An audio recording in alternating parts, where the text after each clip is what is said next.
So this morning we're going to continue in our series, Vacation Land, where we're looking at what it means to find rest for our souls. How many of you could use a little rest for your souls?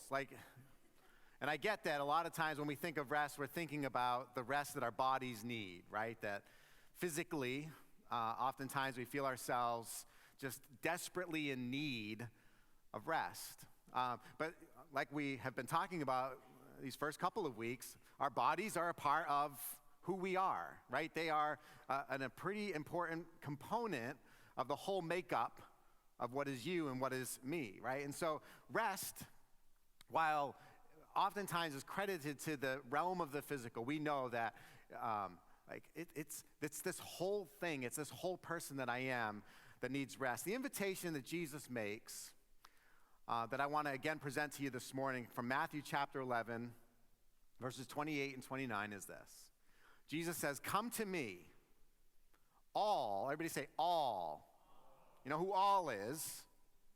That's all of you, all, okay? "Come to me, all of you who are weary and burdened." We're not walking around with name tags that display our names and our current state of being, our state of mind, thankfully, right? How many of you would like to just walk around and let everybody that sees you know exactly how you're doing? Like exactly how you're doing. Because I know that when we greet each other in the halls and we say, "Hey, how are you?" You say, exactly, right? Fine, good, something along those lines. But the reality is, and we all know this, many of us are walking around at something less than fine, at something less than good. If we had a name tag that was telling the world, broadcasting to everybody, this is exactly how I am, I wonder how different we'd begin to see one another, right? And so weary and burdened could be very descriptive words for just where you're at. And I don't mean absolutely ready to just kind of mail it in, forget it, and like whatever happens, happens. I don't care for the rest of my life kind of thing. There is a place called rock bottom, right, that some of you have experienced or some of you will experience. But there's a whole lot of space between healthy and rock bottom that is also a pretty difficult place to be.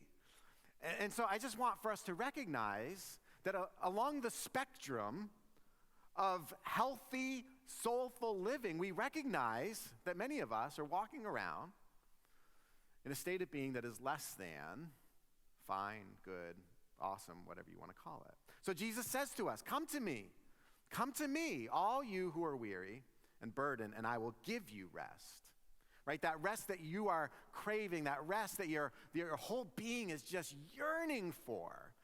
You ever, at some point, this happens to me all the time, especially I find it comes on sooner in the day as I get older, and it comes on more forcefully, where it's just like, I'm done. Like I've got nothing left physically. I just want to collapse, right? Sometimes I can fall asleep just like that. Like I just lay down and, without the intention of actually going to sleep. I lose consciousness because my body has got to a place where it needs that. Our souls are much the same way. We come to this place, we need rest, we're craving, we're yearning for rest. Jesus promises, he says, "I will give you rest, and you will find rest for your souls." Now, when we come out of the winter season into the spring, you drive around, really anywhere around here, you'll see signs like this, right? The load limit signs as the snow is melting and more water is getting into the ground and the roads are getting softer. Those roads that were designed for a particular load for a period of time are not able to accommodate the fullness of that load, right? So they limit what trucks can go through, what amount of weight can pass through on those roads safely without jeopardizing the integrity of those roads. When bridges are built, they're built and designed in such a way that they will accommodate a certain load, right? So many things that we encounter in this world are designed to withstand a certain amount of load, a certain amount of pressure. Now, did you know that you and I, as human beings, we were created with limitations? right? And so we already know, because we're talking about rest for our soul, so we already know that we experience a load, right? What the load that life places on us. And while we may recognize that, what we oftentimes forget about is our limits. What is the capacity that I have to actually handle a load? And so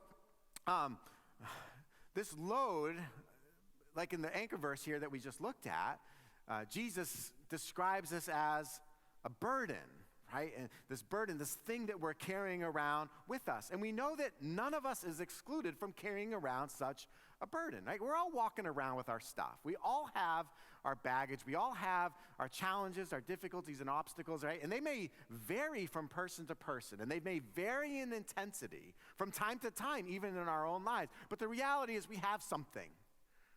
We have this burden that we're carrying around. That is undeniable.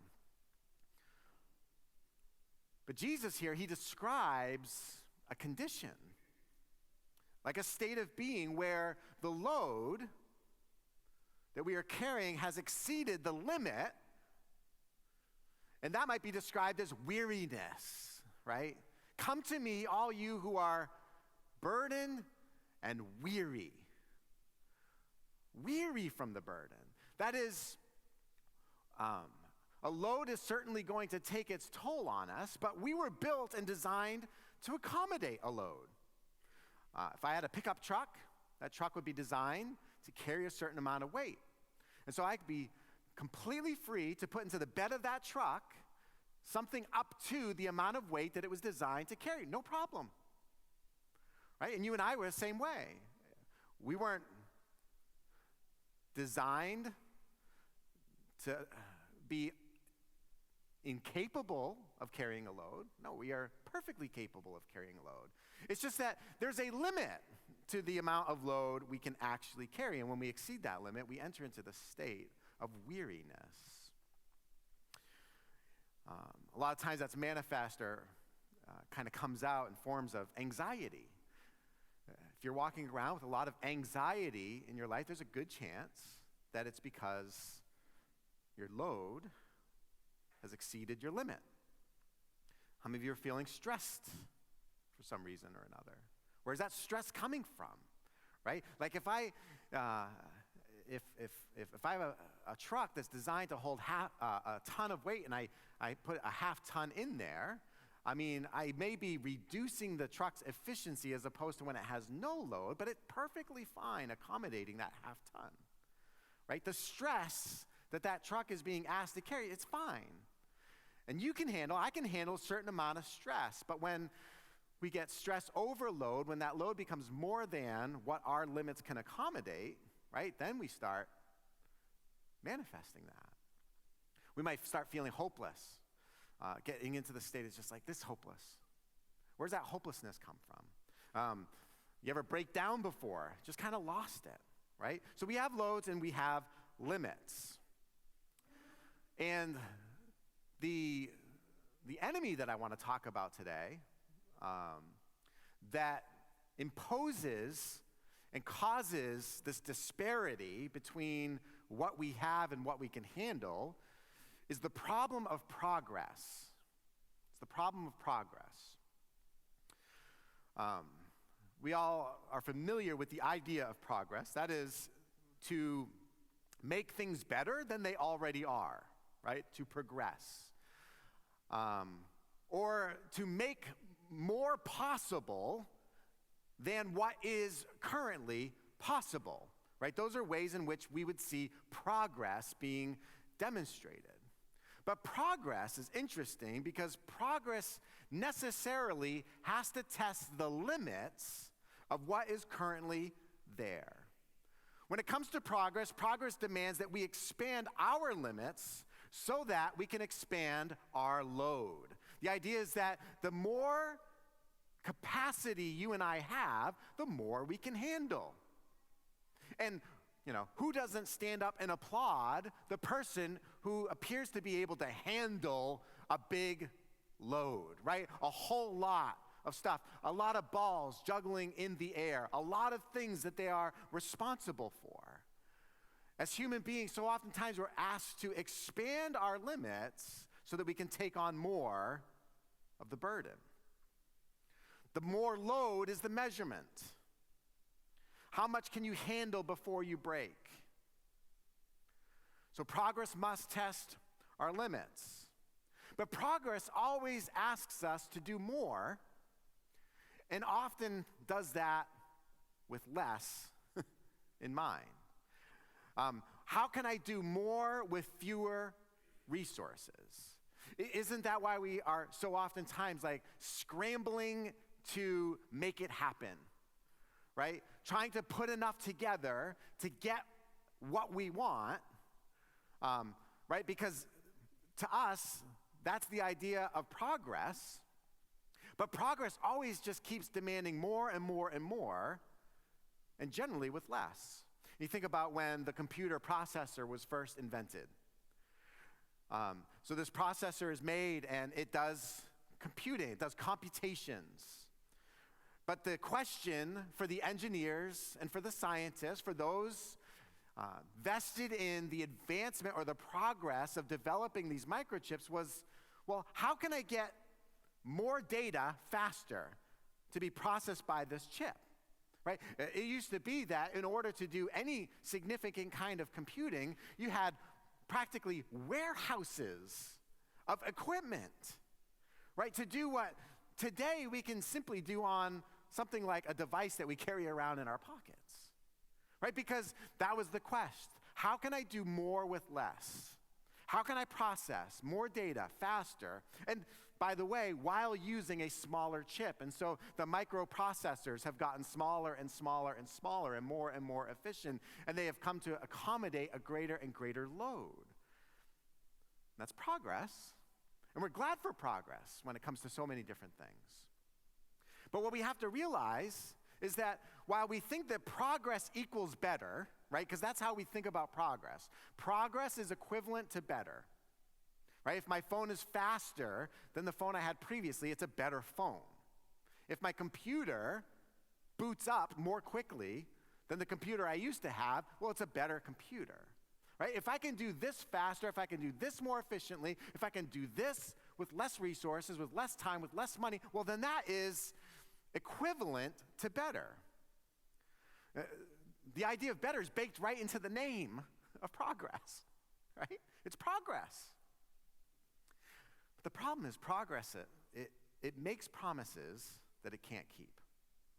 Progress promises us something, but it doesn't come through with all of its promises. First of all, progress is never free. Right? Progress does not come without a cost. And progress, you'll find, and if you really think about it, you probably agree with me that progress fails in protecting things like relationships, things like personal peace and joy. It fails to protect things like spiritual well-being. Like there's no amount of progress that can perfectly safeguard, that can promise that our relationships are going to flourish, that we are going to experience individual peace and satisfaction, or that the state of our spirit is going to be healthy. Right? Progress makes these promises. Oh, your life is going to be better. I think we'd all agree that being able to go to the bathroom indoors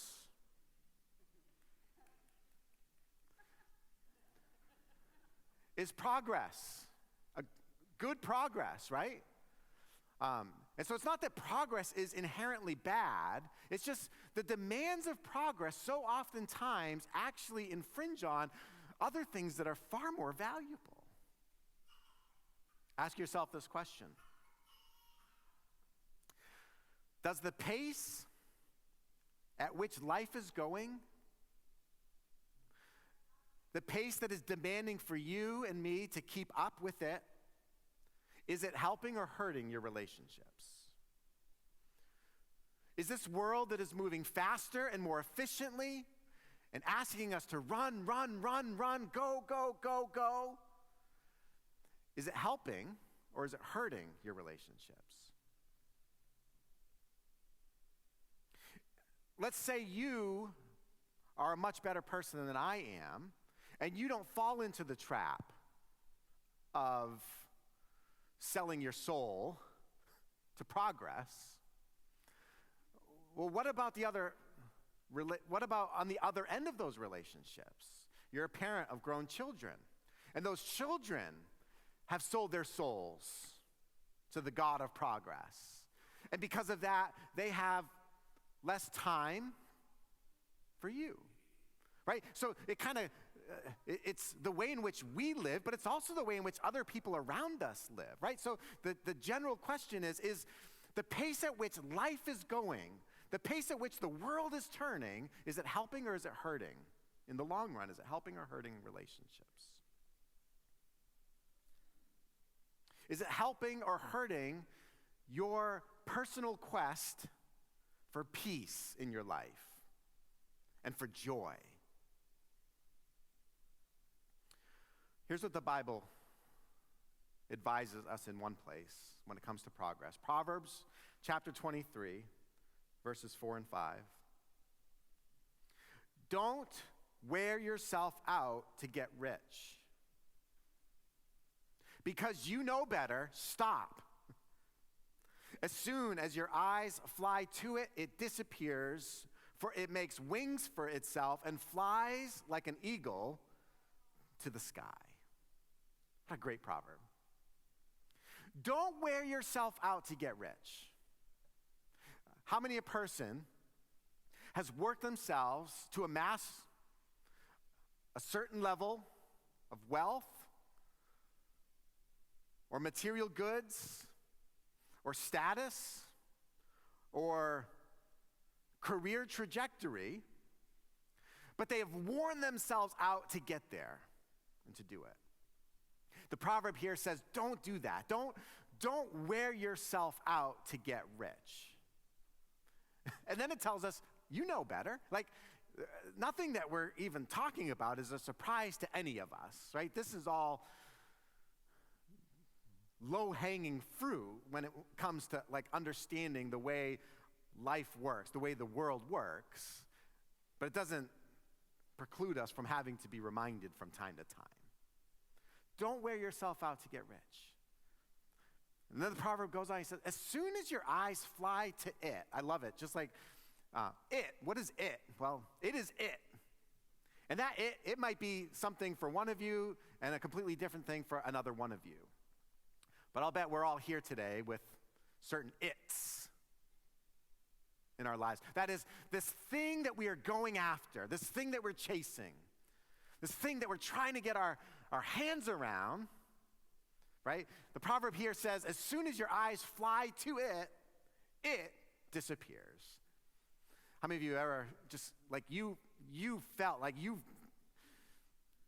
sensed this in a really, really tangible way that you were almost there, like the thing that you thought, this is going to do it, this is going to make me happy, this is going to make me feel satisfied and fulfilled, right? And you were on the cusp, you were just about there, and then poof, like the line changed, the benchmark. Or you got there, you got it, and then you found out, well, that didn't quite scratch the itch like I thought it was going to. As soon as your eyes fly to it, it disappears, for it makes wings for itself and flies like an eagle to the sky. Let me tell you something that's true about it, right? It is something you can never get. It's something I can never get, whatever that it is. And so for that reason, we are told, don't wear yourself out trying to get it. So let me just give you this little word of advice. Don't give it 100%. How many of you have ever been given that advice before? Oh, we're supposed to give it 100%. 110% for those of you that don't know math very well. Right? Don't give it 100%, right? Isn't it interesting? The proverb here says, don't wear yourself out. Jesus invites us. He says, come to me, you who are weary. Don't wear yourself out. Come to me, you who are weary. Well, why are we weary? Well, chances are we're weary because of the load that we are unable to accommodate has created that weariness. We have worn ourselves out trying to get it, and it is always elusive. The picture here is you set your eyes to it, and so therefore you set your heart on it. Like, I have my heart set on that thing. But no sooner than it seems within your grasp, it has grown wings and flown away. You see, if you think about your life and like where your life is going, every one of us, our lives are going somewhere. Every one of us. You think, I'm just kind of staying here. No. We're all going somewhere. And if the destination happens to be, which it probably is for a good percentage of us, if the destination is more, I don't really have a definition for what the destination is. All I know is it's more than what I have now. It's more than what is my present reality. It's more than what is currently in my possession. If the destination is more, here's the problem. You're never going to get there. You're never going to get there. It's like following the directions that your GPS device is telling you to go, but with no destination.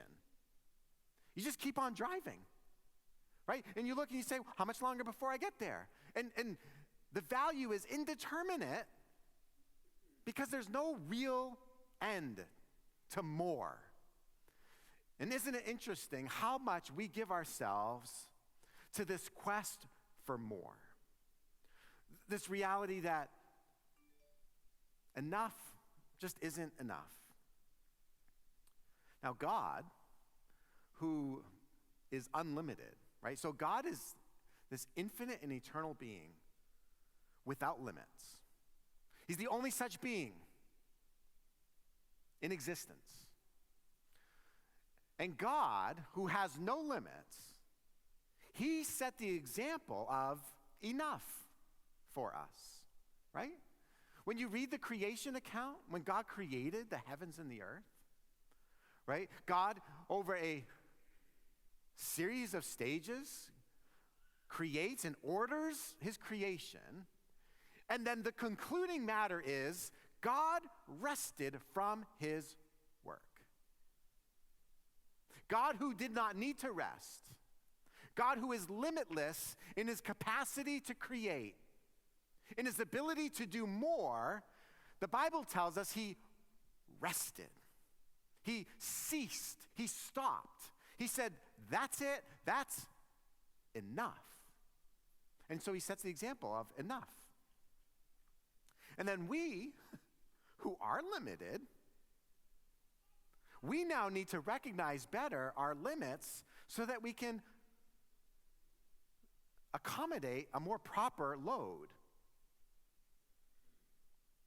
And so what do? Well, what I want to leave you with today is something that if you've been around, you know, every 2 or 3 years, we talk about something like this. We preach a message about something like this, where we talk about the need for margin in our lives. Like if we're talking about finding rest for our souls, finding rest for the burden and the weariness that we're feeling, what we need to do is we need to make a goal to find margin. And margin is needed because unforeseen things are going to happen. Despite our best plans, despite our best efforts to be in control of everything that is happening in our lives and to our lives and around our lives, there are some things that are just outside of our control. Sometimes, as much as I try to control life, life has a way of controlling me.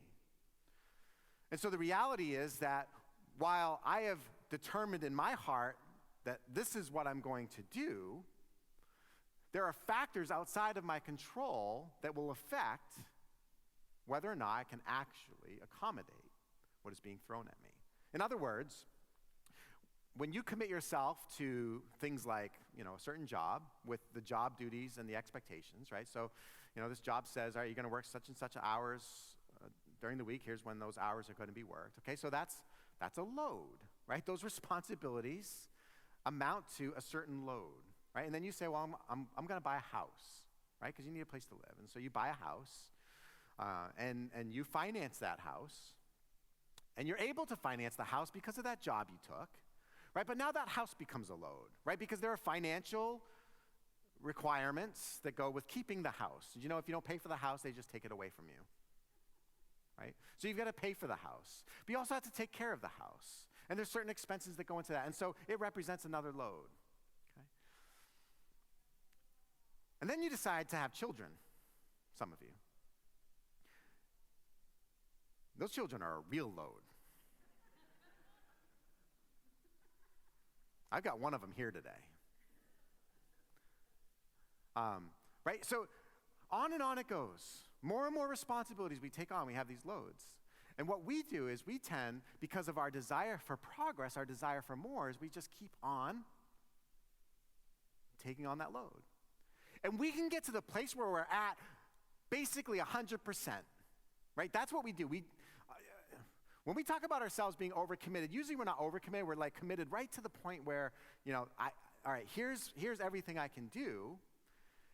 And so we create these obligations for ourselves, but then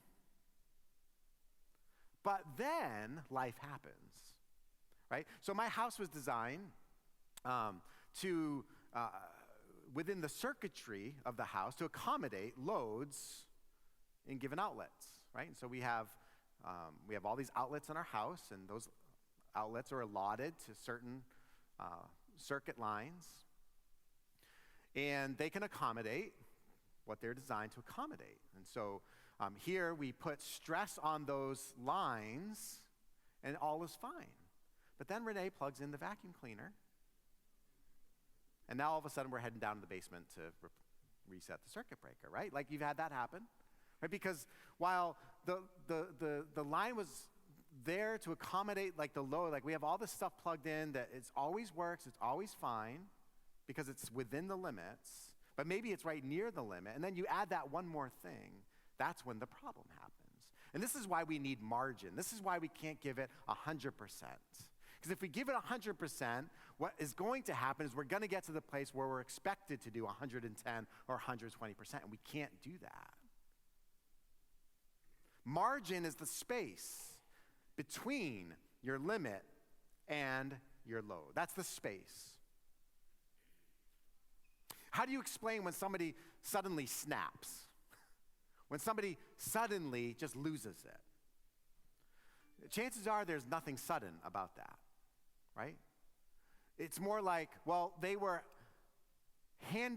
absorbing a certain amount of load, but then that one more thing, right? I plugged in the vacuum cleaner and turned it on, and now all of a sudden, snap, the line breaks. And the same thing happens with us. That's when emotionally we just can't handle it anymore, right? Because we've accommodated something within what we were able to until it exceeded our limits. So if margin is the space between our limit and our load, what we're going to be tempted to do is to increase our capacity. That is to increase our limit, right? And one way to expand our limits is to do like what a weightlifter will do or a long distance runner will do. A weightlifter lifts weights with increasing intensity and force, and over the period of time, they get to a place where they are stronger and more able to accommodate a greater load. A long-distance runner begins running and conditioning their bodies to be able to run for a certain amount of time at a certain pace, right? But the more they do that, the more physically they're able to accommodate a greater limit. So that's one thing we can do, is we can try to expand our limits. But when it comes to our lives, when it comes to our souls, there's a really good chance that the limit that is currently enforced, that's our limit. And a lot of times there's very little we can do to actually expand the limit of what our souls can handle. So what we actually probably need to do is what? We need to reduce our load. If we're going to find margin, we have to reduce the load to create the space between the load and the limit. Let me share with you 4 ways. There's more, but let me just share with you 4 ways that we can do that.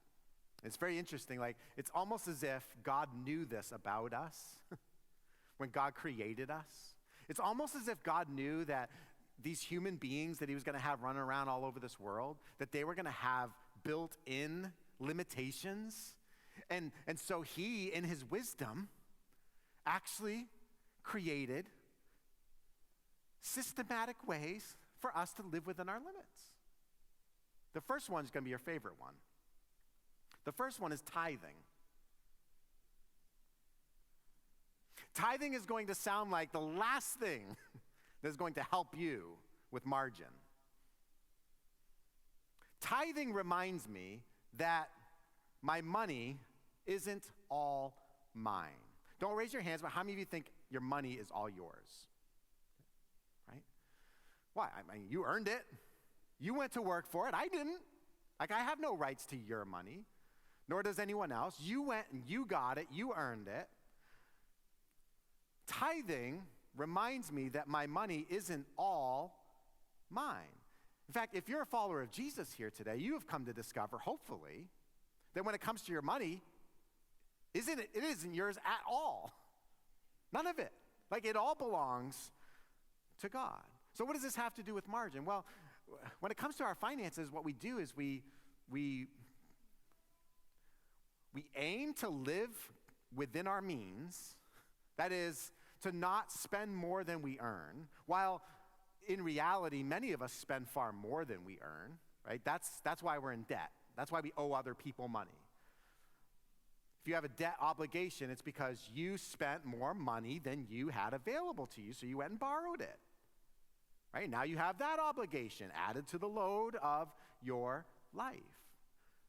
You think, well, as long as I can handle the payments, then that is just fine, right? And it just becomes another kind of tool for us in how we manage our money. It's my money to do with what I please. Tithing demonstrates that given the capacity that I have to earn a certain amount of money, by giving 10% of it away right off the top, that serves as a great reminder that it isn't all mine. That I am actually expected within the economy of God to live on far less than what I can make. The second thing is, this will be your second favorite one. The second one is Sabbath. Sabbath reminds me that I am not a means to progress's end. Some of you here are working for the man, right?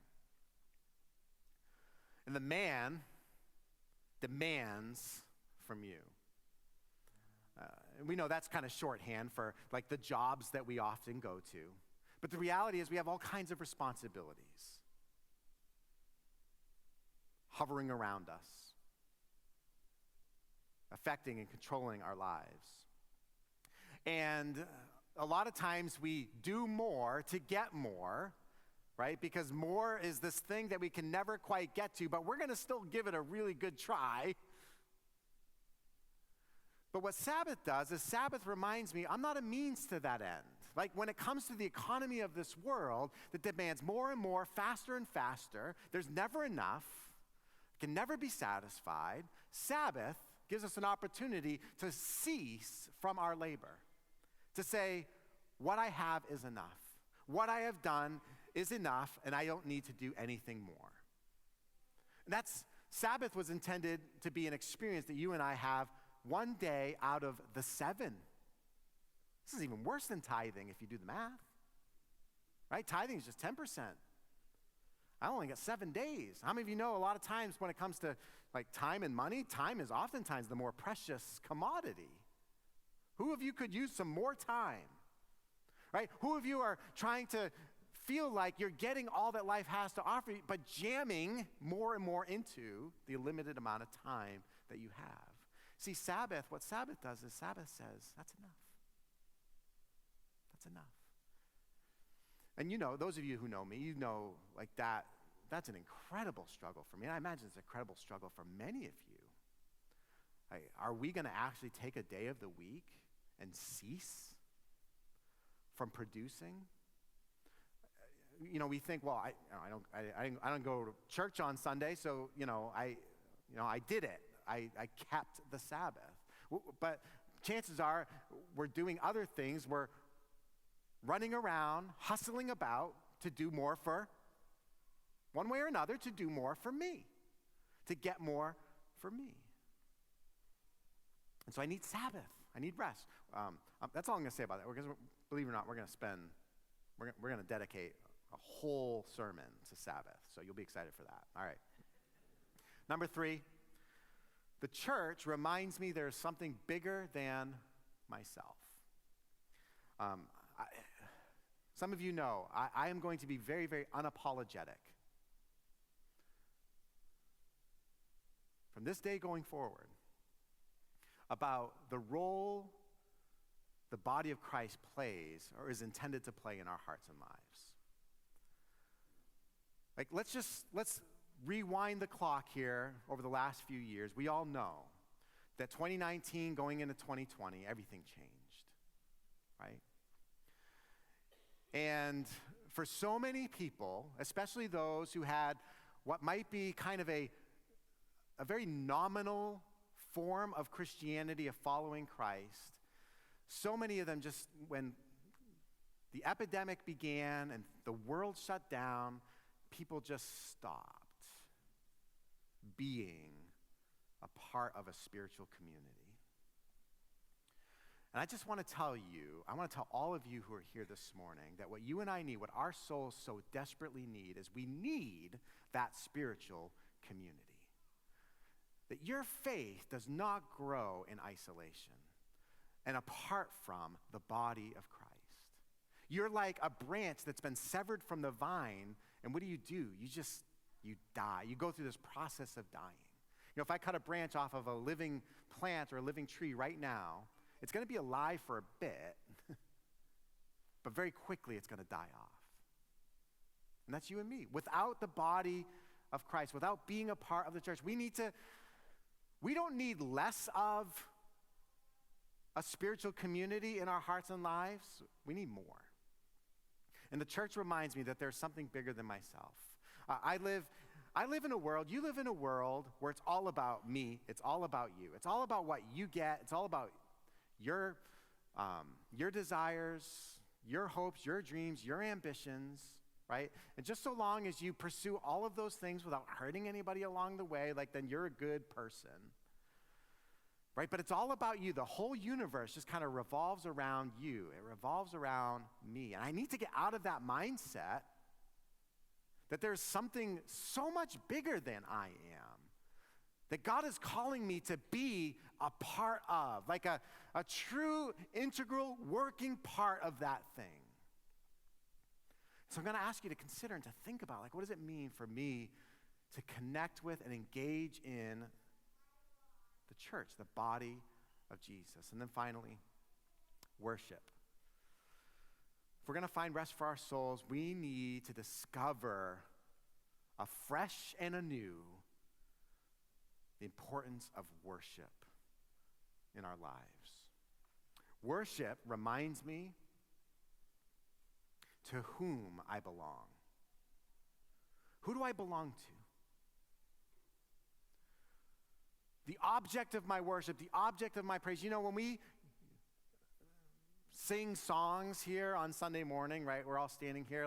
How many of you know you're not singing for the benefit of the person standing right in front of you? Nor are you, chances are, benefiting from the person that's sitting right behind you. That's not why we do it. Why do we do it? We do it because it's a spiritual practice of worshiping God, right? Declaring with words set to music that help us to understand better the God that we have come to consider, to think about, and to experience a relationship with. That is, when we have gathered together, hopefully we walk away having sensed, having felt, having experienced something about the presence of God in our lives. But it goes beyond that. It goes beyond just the experience that happens within the walls of this room. What God calls us to is a personal and vibrant relationship with him that is meaningful, that is, instead of my world being centered on the things that I want, starts to center and orient itself on Jesus.